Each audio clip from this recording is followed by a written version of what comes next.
Shalom, perkenalkan nama saya Diki Panggabean. Saya salah satu mahasiswa dari Institut Agama Kristen Negeri Tarutung semester 4, Prodi Sosiologi Agama. Di video ini saya akan menjelaskan mengenai hubungan individu, masyarakat, dan pendidikan. 3 karakteristik sosiologis utama dari masyarakat merupakan pokok bahasan dalam bab ini, yaitu yang pertama, status dan peran individu dalam masyarakat, yang kedua, pengelompokan dan pelapisan sosial, dan yang ketiga, perubahan sosial budaya. Di dalam setiap pokok bahasan itu sekaligus dibicarakan tentang bagaimana keterkaitan dan kepentingan masing-masing dengan pendidikan. Bagian A. Status dan peran individu dalam masyarakat. Masyarakat secara universal memainkan berbagai fungsi yang diperlukan setiap individu, yaitu fungsi biologis, protektif, suportif, sosialisasi atau edukatif, dan ekspresif. Secara biologis, individu tidak bisa hidup tanpa pertolongan manusia-manusia lain yang di sekitarnya. Masyarakat mengenal 3 teori berkenaan dengan posisi individu dan masyarakat. Teori yang pertama itu menerangkan bahwa masyarakat merupakan faktor penentu bagi individu-individu yang menjadi warganya. Teori ini dikatakan realisme sosial, artinya yang real itu adalah masyarakat, sedang individu tidak berdaya terhadap masyarakat. Dan teori yang kedua sebaliknya menerangkan bahwa individu merupakan komponen masyarakat yang terpenting. Masyarakat sendiri hanya merupakan refleksi saja dari kepentingan individu. Masyarakat dibentuk oleh individu-individu untuk melindungi kepentingan mereka. Dan teori yang ketiga berpandangan bahwa individu dan masyarakat memiliki posisi yang seimbang.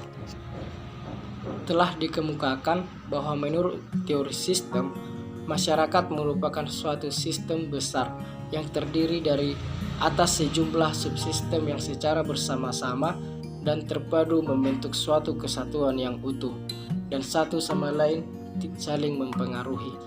Sosiologi mengkaji masyarakat mengenai 2 aspek, yaitu struktur dan proses. Struktur masyarakat adalah jaringan hubungan status dan peran antar komponen. Masyarakat yang disusun atas dasar variabel tertentu, misalnya struktur penduduk disusun berdasarkan usia atau berdasarkan pendidikan, mata pencaharian, dan lain sebagainya. Dalam masyarakat, setiap individu memiliki status dan peran. Status adalah kedudukan atau posisi seseorang dalam masyarakatnya. Contoh, status sebagai pegawai negeri sipil. Sedangkan peran adalah perilaku yang diharapkan sesuai dengan status yang diemban. Contoh, peran seorang guru adalah perilaku yang seharusnya dilakukan oleh guru. Masyarakat menginginkan adanya tertib sosial atau social order. Tertib sosial itu bisa terjadi apabila semua warga masyarakat berperilaku atau melakukan peran sesuai dengan status yang dimilikinya. Akan tetapi, tertib sosial itu tidak pernah mencapai 100% karena selalu terjadi saja penyimpangan-penyimpangan sosial, yaitu adanya perilaku yang ingkar dari norma-norma yang berlaku. Untuk memelihara tertib sosial dan menghindari terjadinya penyimpangan-penyimpangan sosial, diperlukan adanya upaya pengendalian sosial yang meliputi 2 bentuk, yaitu menghindari dan mengobati. Pendidikan bisa dilaksanakan baik sebagai upaya menghindari maupun kuratif. Setelah mengkaji masalah status dan peran individu dalam masyarakat dan ternyata amat beraneka ragam, serta sering terjadi konflik status dan konflik peran, pertanyaan selanjutnya adalah bagaimana kaitannya dengan pendidikan? Pertama, kita lihat bahwa pendidikan bisa merupakan indikator status seseorang. Misalnya, sebagai seseorang berpendidikan dasar atau berpendidikan tinggi. Hal ini bisa berpengaruh terhadap peran-peran yang dilakukannya. Melalui pendidikan, orang belajar memainkan peran sesuai dengan status yang diembannya. Juga kita lihat bahwa pendidikan merupakan satu strategi pembinaan tertib sosial, baik yang bersifat preventif maupun yang kuratif. Pemberian sanksi yang baik yang berupa ganjaran atau hukuman pun pada hakikatnya adalah pendidikan juga, karena tujuannya adalah agar yang bersangkutan jera terhadap perilaku menyimpang dan menyukai perilaku yang tertib. Bagian selanjutnya itu bagian B, pengelompokan dan pelapisan sosial serta kaitannya dengan pendidikan. Pengelompokan sosial bisa didasarkan atas berbagai hal seperti jenis kelamin, usia, pendidikan, ekonomi, agama, lapangan kerja, dan lain sebagainya. Charles Horton Cooley 1981 adalah orang pertama yang memberikan julukan kelompok primer kepada kelompok kecil yang orang-orangnya saling mengenal dengan akrab atau disebut face to face. Antara anggotanya terjalin ikatan emosional yang kuat yang mewujud dalam rasa rindu jika lama berpisah. Ikatan semacam inilah yang disebut ikatan primordial. Menurut Cooley, dalam kelompok primer seperti itu, terutama dalam keluarga, dibentuk watak dasar dan kepribadian seseorang. Sebagai pasangan konseptual dari kelompok primer adalah kelompok sekunder, berupa kelompok orang-orang yang punya kepentingan sama meskipun tidak saling mengenal satu sama lain. Ferdinand Tönnies membedakan kelompok primer dan kelompok sekunder dengan istilah Gemeinschaft diterjemahkan menjadi paguyuban dan Gesellschaft diterjemahkan menjadi paten bayar. Ada pula pengertian kelompok dalam dan kelompok luar. Kelompok dalam atau orang kita digunakan untuk menyebut orang-orang yang sekelompok. Misalnya siswa-siswa dari satu sekolah menyebut kita satu sama lain, sedang siswa dari sekolah lain dipandang kelompok luar yang bisa disebut mereka luasnya kelompok dalam dan kelompok luar relatif sekali dan bisa berubah-ubah. Satu hal lagi, situasi pengelompokan sosial yang banyak kaitannya dengan pendidikan adalah pengelompokan atas dasar tempat tinggal, yaitu penduduk desa dan kota dan penduduk Jawa dan luar Jawa. Demikianlah masyarakat terdiri atas berbagai kelompok sosial atau social group yang beraneka ragam. Setiap kelompok kadang-kadang membedakan diri satu sama lain dengan menggunakan simbol-simbol yang berlainan, bahkan memiliki tradisi-tradisi tersendiri atau subkultur. Sehubungan dengan ini, kita kenal adanya kelompok etnis yang memiliki adat istiadat dan kebudayaan tersendiri.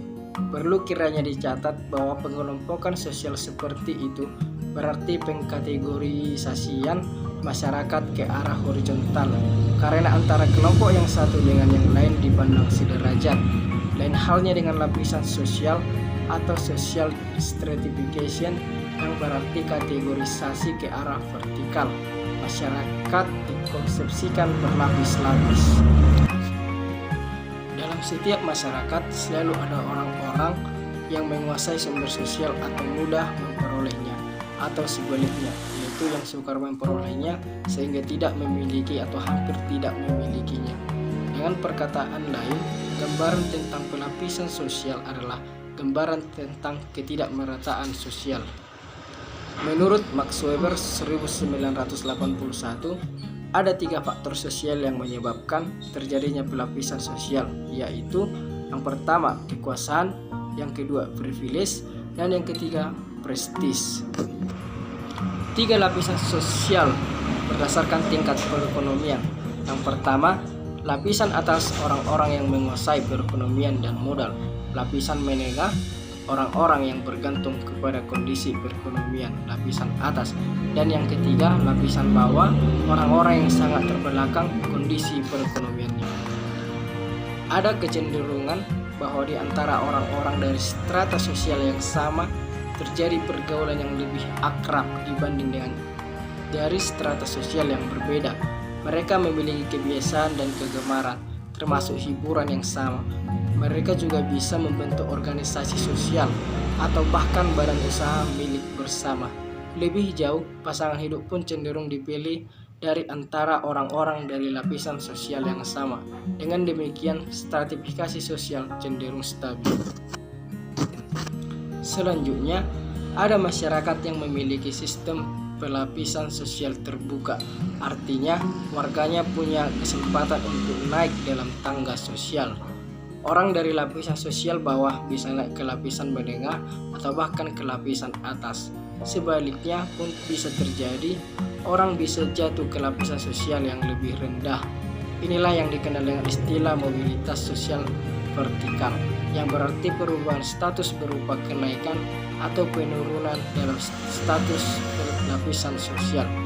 Di sisi lain, ada masyarakat yang memiliki sistem pelapisan sosial tertutup, yang warganya tidak memiliki keleluasaan untuk naik turun dalam jenjang sosial. Mengenai pendidikan dengan status sosial dan lapisan sosial, telah banyak penelitian dilakukan di berbagai masyarakat dan bangsa. Meskipun demikian, banyak hal yang perlu digarisbawahi. Pertama-tama, ditemukan bahwa sikap dan perhatian akan pendidikan ada kaitan dengan pelapisan atau status sosial. Orang-orang dari lapisan sosial bawah kurang perhatian akan pendidikan. Di samping tidak mampu membiayai, mereka tidak melihat pentingnya pendidikan itu.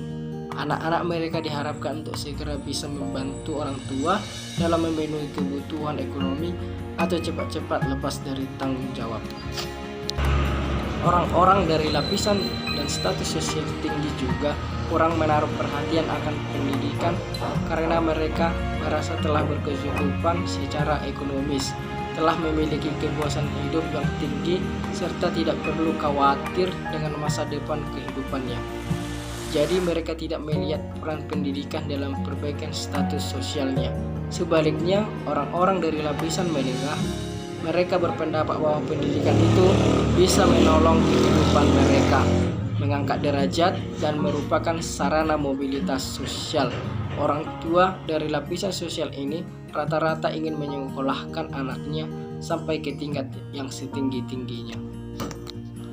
Pendidikan lebih menguntungkan kelas menengah dan kelas atas, cukup kuat untuk mendukung kepentingan pendidikan bagi anak-anaknya. Materi kurikulum dan metode pembelajarannya lebih cocok karena penyelenggara pendidikan, termasuk penyusun kurikulum dan para guru, kebanyakan berasal dari lapisan sosial menengah juga. Ada dua pandangan teoritis yang berbeda tentang pengaruh pendidikan pada mobilitas sosial. Yang pertama, adanya pandangan bahwa pendidikan merupakan sarana mobilitas sosial vertikal, dan pandangan kedua bahwa pendidikan khususnya pada masyarakat kapitalis merupakan sarana untuk mengekalkan kelas sosial dan mempertahankan status. Selanjutnya, perbedaan kualitas pendidikan juga tampak antara sekolah yang terdapat di komunitas perkotaan dengan yang berada di pedesaan. Situasi semacam ini merupakan salah satu pendorong untuk terjadinya arus urbanisasi di kalangan pemuda dan peningkatan kemacetan lalu lintas. Sebagaimana dimaklumi, urbanisasi punya banyak dampak sosial yang problematis. Orang tua dan pemuda desa yang menghendaki pendidikan yang bermutu akan berusaha untuk bersekolah di kota meski harus menanggung risiko yang lebih berat atau jauh dan lebih mahal. Isu lain berkenaan dengan lapisan sosial adalah berkembangnya sekolah-sekolah unggulan dengan mutu pendidikan yang berbeda dari yang standar dan dengan pemungutan biaya yang juga berbeda. Hanya peserta didik dari keluarga mampu bisa memasukinya. Anak-anak dari keluarga yang kurang mampu, meskipun pandai dan cerdas, ditolak dengan alasan tidak mampu membiayai. Kebijakan yang diambil oleh pemerintah dalam hal ini, Kemendiknas, adalah membatalkan pengadaan sekolah semacam itu karena menyinggung rasa keadilan. Masalah-masalah pendidikan berkenaan dengan adanya pengelompokan dan pelapisan sosial adalah pemerataannya agar menerobos batas kelompok dan batas lapisan masyarakat. Pemerataan merupakan isu pokok atau konsep kunci dalam pengelompokan dan lapisan sosial. Pemerataan itu sendiri bersifat multitafsir. Apakah pemerataan itu bermakna agar 1.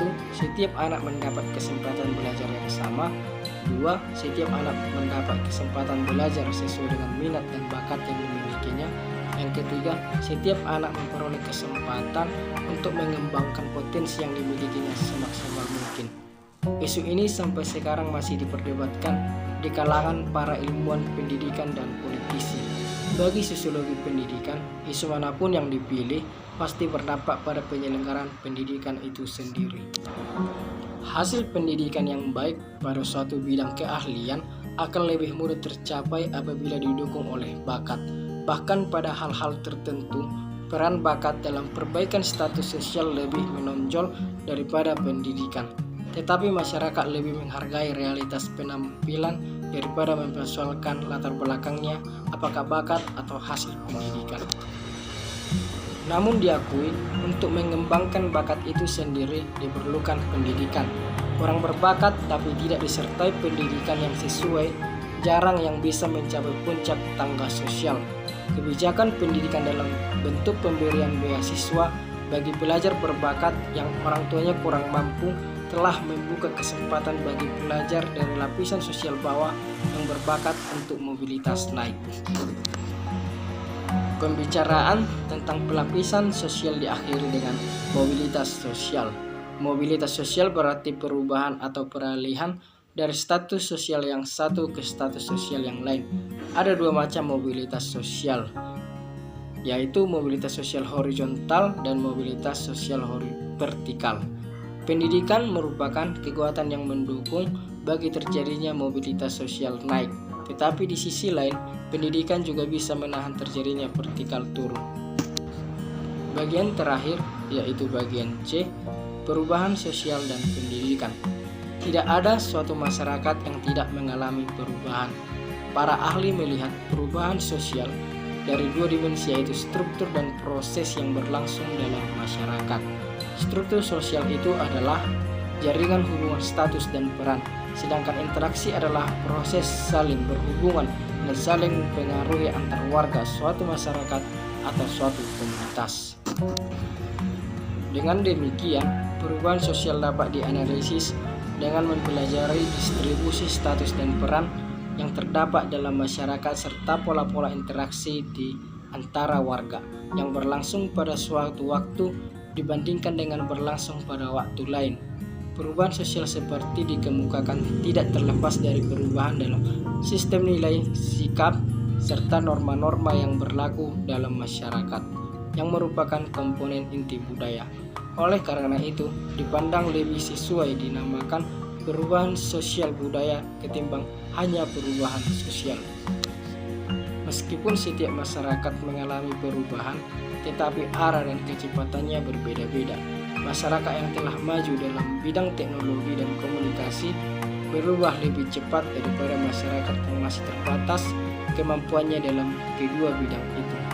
Meskipun demikian, secara umum, dibanding dengan pada waktu-waktu yang lalu, perubahan sosial budaya dewasa ini berlangsung dengan kecepatan lebih tinggi dan semakin tinggi. Secara umum, sikap orang terhadap perubahan yaitu bergeser dari menolak, membiarkan, mengharapkan, dan merencanakan serta mengendalikan sendiri perencanaan. Sekarang orang bukan sekedar disiapkan untuk beradaptasi kepada perubahan yang terjadi, melainkan lebih jauh dari itu, yakni harus bisa menciptakan dan mengendalikan sendiri perubahan sesuai dengan kepentingannya. Pendidikan pada masyarakat yang berubah. Pendidikan mengalami perubahan yang luar biasa belakangan ini. Olive Banks 1971 menyebutkan bahwa dewasa ini sejalan dengan ledakan pada sendi-sendi kehidupan lain. Dalam pendidikan itu pun terjadi sebuah ledakan atau explosion of education. Perubahan besar yang berlangsung dengan kecepatan tinggi. Perubahan itu bersumber pada dua hal, perkembangan teori dan kebutuhan di lapangan. Sebenarnya kedua hal itu berlangsung bersama-sama. Ada tuntutan kebutuhan yang dihadapi, kemudian dicari pemecahannya secara teoritis, dan lahirlah inovasi baru yang menghasilkan perubahan itu. Secara umum, perubahan mendasar yang terjadi di dunia pendidikan meliputi: pertama, dahulu pendidikan hanya ditujukan pada pemenuhan kebutuhan kaum elit. Sekarang pendidikan merupakan kebutuhan semua orang atau education for all. Yang kedua, dahulu peserta didik kurang mendapat perhatian dalam pendidikan, yaitu guru dominan atau teacher center, sekarang kepentingan peserta didik menjadi pusat perhatian siswa dominan atau student center.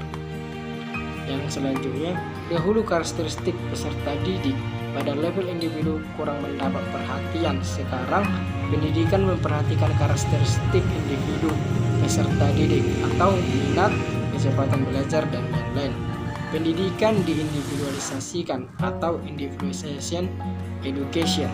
Dan selanjutnya, manajemen pendidikan dahulu tersentralisasi pada pemerintah pusat, sekarang disentralisasikan ke level kabupaten, kota, bahkan sekolah atau school based management.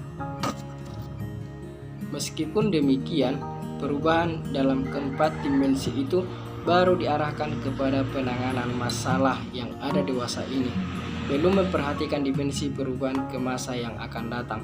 Pendidikan untuk semua orang, perhatian kepada peserta didik baik secara umum maupun perorangan, atau ada perlunya memperhatikan kepentingan daerah-daerah adalah kebutuhan sekarang. Perhatian ke masa yang akan datang, terutama kepada masyarakat yang berubah dengan kecepatan tinggi, belum mendapat perhatian.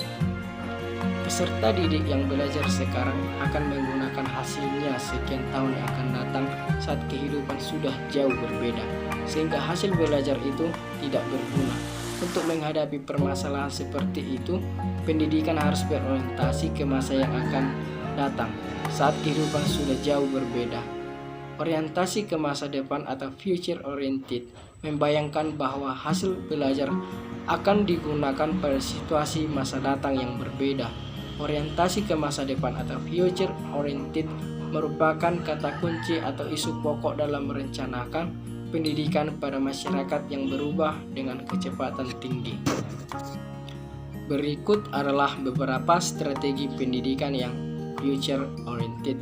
Pertama, guru sebagai pemegang peran kunci dalam pendidikan, selain harus memenuhi persyaratan profesional, guru harus memiliki sifat progresif berorientasi pada kemajuan atau pembaharuan, selalu mengikuti perkembangan dan gemar belajar. Untuk itu harus memiliki akses pada sumber belajar, merupakan kewajiban lembaga tempat guru mengabdikan diri. Yang kedua, peserta didik dalam posisi selaku kelayak sasaran pendidikan menghadapi masa depan yang berlainan. Mereka harus mampu belajar mandiri, berusaha sendiri, menemukan jalan untuk menghadapi tantangan hidup yang berbeda.